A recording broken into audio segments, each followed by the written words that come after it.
Hello friends, ये जो है आपका स्वामित्व स्कीम, इसके बारे में चलिए जानते हैं। देखिए, जो हमारे प्राइम मिनिस्टर है उन्होंने डिस्ट्रीब्यूट किया था ई प्रॉपर्टी कार्ड अंडर स्वामित्व। तो इसका ऑब्जेक्टिव क्या है?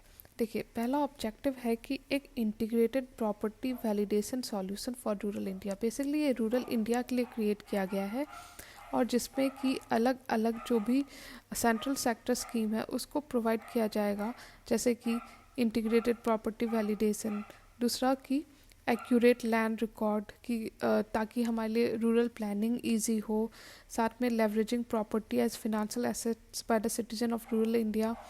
फिर चौथा कि प्रॉपर्टी टैक्स, पांचवा property disputes and legal cases, छठा की creation of survey infrastructure and GIS map. ये सारे ऑब्जेक्टिव्स हैं आपके जो स्वामित्व स्कीम है उसका।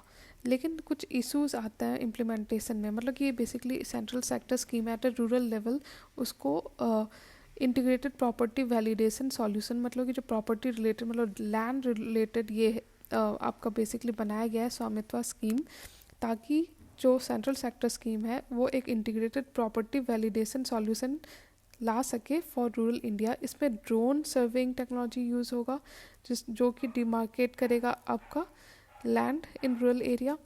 और जैसा मैंने कहा, ये सारे ऑब्जेक्टिव्स हैं। इश्यूज हैं आपके कि कम्युनिटी में खुद रिलक्टेंस, दूसरा कि कई बार होता है कि जो वल्नरेबल पीपल हैं जैसे दलित हो गए, वुमेन हो गए, या टेनेंट फार्मर या ट्राइबल, उनको एक्सक्लूड कर दिया जाता है।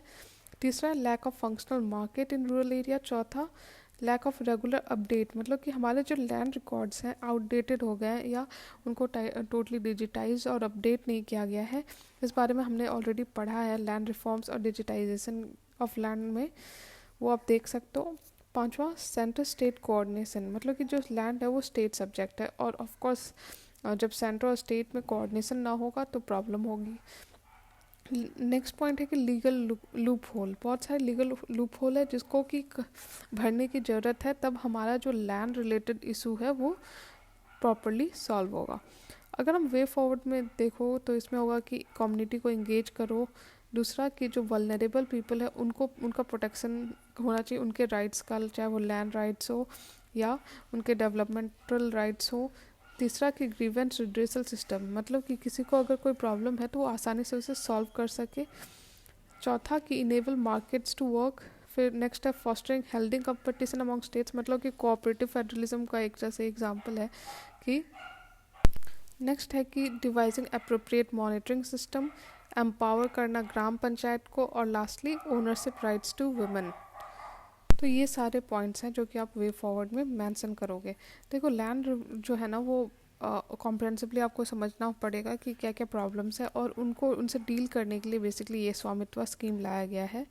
ये एक तरह से ई प्रॉपर्टी कार्ड डिस्ट्रीब्यूट किया इसलिए गवर्नमेंट ने इसके अंदर। तो that's it for now, thank you.